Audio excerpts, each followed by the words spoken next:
দায়িত্ব নেয়ার ৮ মাস হতে চলল, কিন্তু নির্বাচন নিয়ে এখনো সুস্পষ্ট কোনো রোডম্যাপ ঘোষণা করেনি অন্তর্বর্তী সরকার।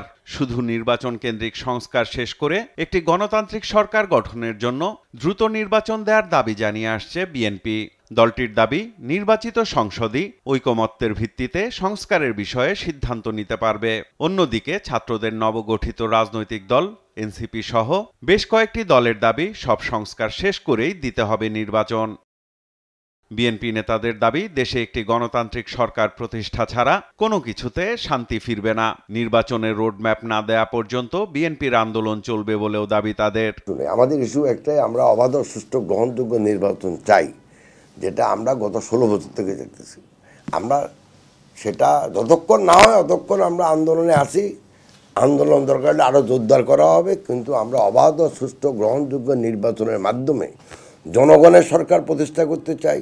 দলটির স্থায়ী কমিটির সদস্য সালাউদ্দিন আহমেদের মতে, সংবিধান সংস্কারের ইস্যু ছাড়া বাকি যে কোনো সংস্কার কাজ সম্পন্ন করতে 1 থেকে 1.5 মাসের বেশি সময় লাগার কথা নয়। আর সংবিধান সংস্কারের জন্য ঐকমত্যের ভিত্তিতে চার্টার তৈরি করা যেতে পারে, যা বাস্তবায়নে বাধ্য থাকবে পরবর্তী নির্বাচিত সরকার।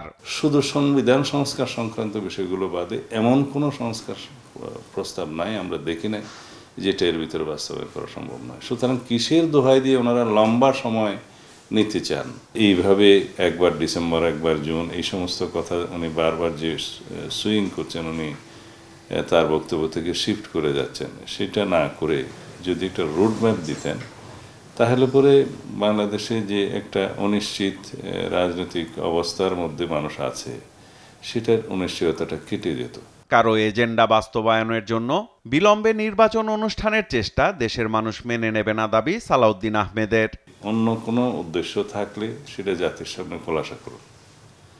কাউকে যদি কারো এজেন্ডা বাস্তবায়নের জন্য, কাউকে অতিরিক্ত সুবিধা দেওয়ার জন্য বা কোনো দলকে অর্গানাইজ হওয়ার সুযোগ দেওয়ার জন্য যদি আন্দাজে বলা হয় যে ডিসেম্বর অথবা জুন, সেটা আমরা মেনে নেব না, জাতি মেনে নেব না। অবিলম্বের নির্বাচনের রোডম্যাপ ঘোষণার দাবি করে বিএনপির স্থায়ী কমিটির এই প্রভাবশালী সদস্য জানান, বিএনপি অন্তর্বর্তী সরকারকে সহযোগিতা করতে চায়। দেশের স্বার্থে সরকার যেন সেই সহযোগিতা গ্রহণ করে, সে দায়িত্ব সরকারেরই। আমরা সরকারকে সহযোগিতা করতে চাই জনগণের স্বার্থে, দেশের স্বার্থে, কিন্তু সরকার যেন সেই সহযোগিতাটা নেয়, সেটা সরকারের দায়িত্ব। সাইফুল রিপন, দেশ টিভি, ঢাকা। একদলীয় শাসন ব্যবস্থা কায়েমের